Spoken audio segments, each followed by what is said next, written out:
লক্ষ্মী ভান্ডার দাও, কন্যাশ্রী দাও, কার টাকায়? তুমি কি কালীঘাটের টাকা ছাপো নাকি? হ্যাঁ, এটা মমতা ব্যানার্জির দলের টাকা ছাপা নাকি? আজকে চোর এর মায়ের বড় গলা না? ইন্ডিজোটে হাত তুলে উনি যার সাথে হাত তুলে করেছেন, আজকে মুখ্যমন্ত্রী কেজরিওয়াল জেলে, ইন্ডিজোটের উত্তরাখণ্ডের মুখ্যমন্ত্রী জেলে, শুধু বাকি আছে মমতা ব্যানার্জি এবং মমতা ব্যানার্জির ভাইপো জেলে যেতে বাকি আছে। মমতা ব্যানার্জি তো বলেছিল যে উনি এবার পিএম হবে। হ্যাঁ, দিদিকে ভারতবর্ষের পিএম দেখতে চায়। স্লোগানগুলো কোথায় গেল? ওনার কালীঘাটে যে পোস্টার পড়েছিল, সেই কালীঘাটের পোস্টার কোথায় গেল? এবারে বাংলা থেকে পিএম দেখতে চায়। পিএম দেখার স্বপ্ন কি চুরমার হয়ে গেল? আজকে ইস বার মোদি 400 পার। এই লোকটির কথা কেউ বিশ্বাস করে না। চোরের কথা যেমন কেউ বিশ্বাস করে না, সেই রকম অভিষেক ব্যানার্জি ব্র্যান্ডেড চোর হয়ে গেছে, রেজিস্টার্ড চোর হয়ে গেছে। বাংলার বুকে ওই চোরের কথা কেউ বিশ্বাস করবে না। একটা চোরের হয়ে জনসভা করলো। চোরটা কে? না কৃষ্ণনগরের মহুয়া।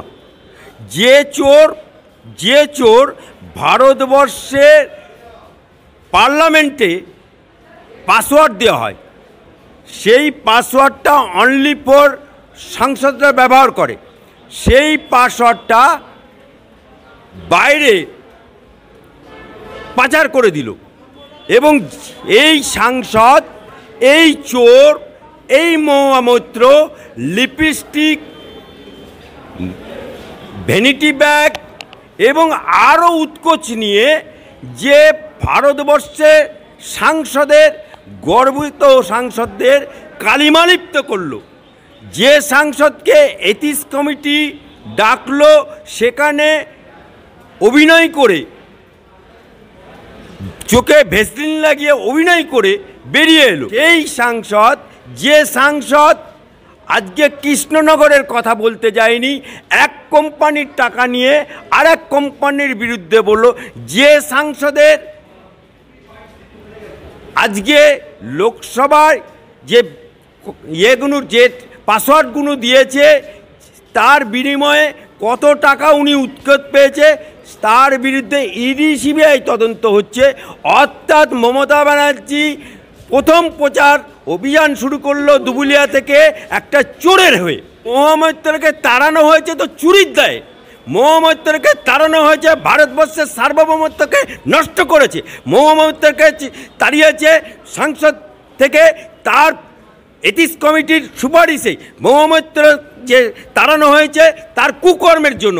মহামৈত্রকে তাড়ানো হয়েছে ভারতবর্ষের সংবিধান অনুযায়ী, পার্লামেন্টের সংবিধান অনুযায়ী সংবিধান লঙ্ঘনকারীর জন্য। সেই সাংসদ তাড়িয়েছে এথিক্স কমিটির মাধ্যম দিয়ে সুপারিশে। যে সাংসদ টাকা নিয়েছে, উৎকোচ নিয়েছে বলে তার বিরুদ্ধে ইডি সিবিআই তদন্ত হচ্ছে। সুতরাং এমনি তো সাংসদকে তাড়ায়নি। ওনার তো আরও সংসদ ছিল, আরও সংসদ, কোনো সাংসদকে তো তাড়ায়নি। ওই সাংসদকে তাড়ালো কেন? অর্থাৎ ডাল মে কুছ কালা হয়, ইসিলিয়ে তো ওকে তাড়া। আরে মমতা ব্যানার্জিকে বলি, উনি তো ইন্ডিজোট করেছিলেন। হ্যাঁ, আবার ইন্ডিজোটের নামকরণ করেছিলেন উনি নামকরণ করেছিলেন INDIA, ইন্ডিজোট। আর সেই ইন্ডিজোট আজকে পলায়নগত, অর্থাৎ ইন্ডিজোট থেকে ছটকে গেল।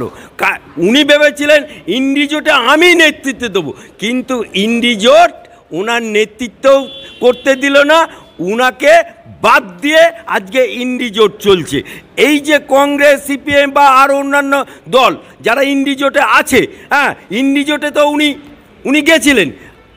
মমতা ব্যানার্জিকে বলি, ইন্ডিজোটে হাত তুলে উনি যার সাথে হাত তুলে করেছেন, আজকে মুখ্যমন্ত্রী কেজরিওয়াল জেলে, ইন্ডিজোটের উত্তরাখণ্ডের মুখ্যমন্ত্রী জেলে, শুধু বাকি আছে মমতা ব্যানার্জি এবং মমতা ব্যানার্জির ভাইপো জেলে যেতে বাকি আছে। আরে মুখ্যমন্ত্রী অরবিন্দ কেজরিওয়াল জেলে আছে। হ্যাঁ, সেই জেলে থেকে যদি কেউ মুখ্যমন্ত্রী হিসেবে কাজ চালায়, এটা তো সংবিধান বিরোধী, আইন বিরোধী, কিন্তু তবু উনি চালাচ্ছেন। অর্থাৎ চোর থাকবে জেলে, মুখ্যমন্ত্রী থাকবে জেলে, আর রাজত্বটা চলবে। আজকে যদি মমতা ব্যানার্জি জেলে যায়, তাহলে উনিও তো মুখ্যমন্ত্রী, এমন মুখ্যমন্ত্রী যে জব তক জীবন তব তক পদ। অর্থাৎ তৃণমূল দলের তো সব ল্যাম্প পোস্ট, উনি তো দুটো পোস্ট, একটা উনি আর একটা ওনার মহারাজ। হ্যাঁ ভাইপো, এই দুটো পোস্ট ছাড়া তো কোনো পোস্ট নেই, বাকি তো সব ল্যাম্প পোস্ট। তা উনি দেখবেন যদি অভিষেক ব্যানার্জি জেলে যায় বা মমতা ব্যানার্জি জেলে যায়, এরাও ওই অরবিন্দ কেজরিওয়ালের মতো লোকের এক কান কাটাতে গেলে গায়ের পাশ দিয়ে যায়। এরা হচ্ছে নির্লজ্জ বেহা দুকান কাটা। দেখুন, প্রধানমন্ত্রী, যশস্বী প্রধানমন্ত্রী আজকে যে রেখা পাত্রকে প্রার্থী করেছে, একটা গ্রামের দরিদ্র পরিবারের একজন জাঁদরেল আন্দোলনকারী, যে মহিলাটি শাহজাহানের শিকার, যে মহিলাটি আজকে অত্যাচারিত, একদম নিম্নবর্ণের ঘরের, যেমন চন্দনা বাউরি, ওকে প্রার্থী করেছে। একদম মানে পঞ্চায়েতে লড়েনি, সেই রকম একটা জাঁদরেল মহিলাকে উৎসাহ দেওয়ার জন্য মাননীয় পিএম অর্থাৎ নরেন্দ্র মোদী ফোন করেছে। আজকে যদি সেই ব্যক্তিটি আজকে যদি লক্ষ্মীর ভাণ্ডার পেয়ে থাকে, কেন তাহলে তুমি বলে দাও যে লক্ষ্মী ভাণ্ডার যারা তৃণমূল করবে তাদের জন্য লক্ষ্মী ভাণ্ডার তুমি অ্যানাউন্স করে দাও, যারা তৃণমূল করবে তাদের কন্যাশ্রী তুমি অ্যানাউন্স করার সাহসটা পাচ্ছ না। আর লক্ষ্মী ভাণ্ডার দাও, কন্যাশ্রী দাও, কার টাকায়? তুমি কি কালীঘাটের টাকা ছাপো নাকি? হ্যাঁ, এটা মমতা ব্যানার্জির দলের টাকা ছাপা নাকি? আজকে চোর এর মায়ের বড় গলা না? আরে কার কথা বলছেন? হ্যাঁ, না বিয়ে কানায়ের মায়ের মতো। হ্যাঁ, উনি আন্দোলন করেছে কোনোদিন? উনি কোনোদিন রাজনীতি করেছে? উনি কোনোদিন মমতা ব্যানার্জি 21শে জুলাই থেকে আরম্ভ করে ওর নাম কি সিঙ্গুর আন্দোলন থেকে শুরু করে নন্দীগ্রাম আন্দোলন থেকে শুরু করে আন্দোলন করে উনি নেত্রী হয়েছেন।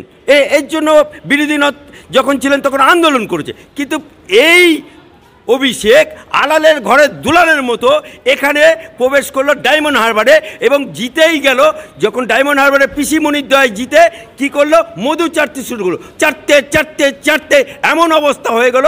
ভারত পশ্চিমবাংলায় যত চোর দেখছেন প্রোডাক্ট বাই দি সিপিএম, কিন্তু লালন পালন করেছে এই অভিষেক। উনি তো বলেছিলেন আমাকে যদি এতটুকু অভিযোগ থাকে তাহলে আমি ফাঁসির মঞ্চে ঝুলব। উনি বিনয় বাদল দীনেশ না, উনি ক্ষুদিরাম না, ফাঁসির মঞ্চে যে যাবে বলছে। তাহলে আজকে ইডি সিবিআই লিপস অ্যান্ড বাউন্সের অত টাকা বাজেয়াপ্ত করলো, এটা অভিযুক্ত না? আজকে এ বলেছিল 100 দিনের কাজের টাকা দিল্লি থেকে এনেই ছাড়বো, পারলো না। এই লোকটি রাজ্যপালের কাছে বলে যতক্ষণ না রাজ্যপাল এই ব্যাপারে স্যাংশন করছে, ব্যবস্থা করছে, আমি এখানে অবস্থানে বসবো এই রাজভবনের সামনে বিনা পারমিশনে। তারপরে দুদিন পরে লাজ গুটিয়ে চলে গেল। আজকে এই লোকটির কথা কেউ বিশ্বাস করে না।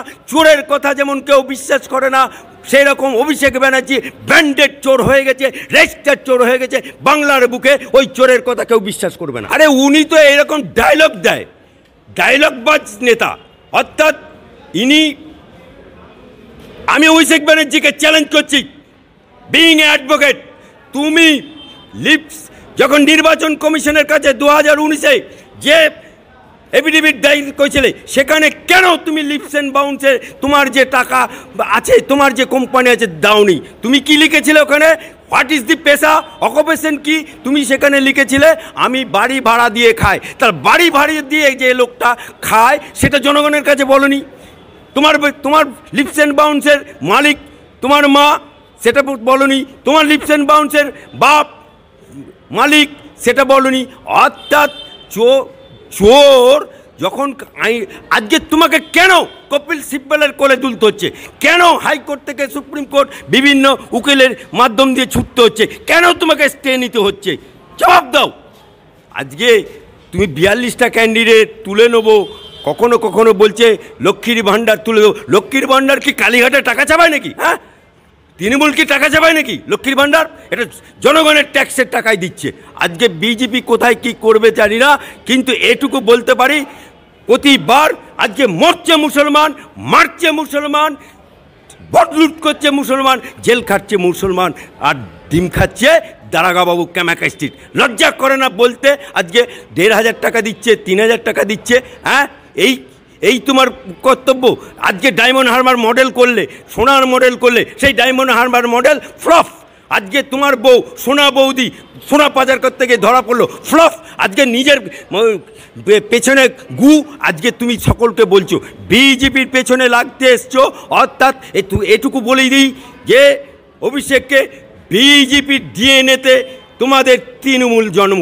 আজকে যে জোড়া ফুল, সেই জোড়া ফুলটা দিয়ে তুমি লড়ছো, সেই জোড়া ফুলটার চিহ্নটা দিয়েছিল অটল বিহারী বাজপেয়ীর সুপারিশে।